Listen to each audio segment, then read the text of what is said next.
நேரத்தில் சமுத்திரம் பின்வாங்கும் சந்தோஷ திருநாளில் நல்லருளை தாரும் ஐயா முருகன் என்று முழங்குது என் மனசு.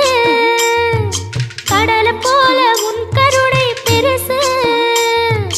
உப்பு காத்து ஊத காத்து சுத்தும் கடலுக்கரைய பார்த்து சத்தியமா கோயில் கொண்ட சுப்பையா எங்க குப்பத்துக்கு குலவிளக்கு நீ ஐயா. திருச்செந்தூர் ஆண்டவனே வேல் முருகா தினம் உனக்கு நன்றி சொல்வோம் மால் மருகா. திருவடியில் தவம் இருப்போம் திருமுருகா. தீர்ப்பெழுது நலமெனவே வடிவழ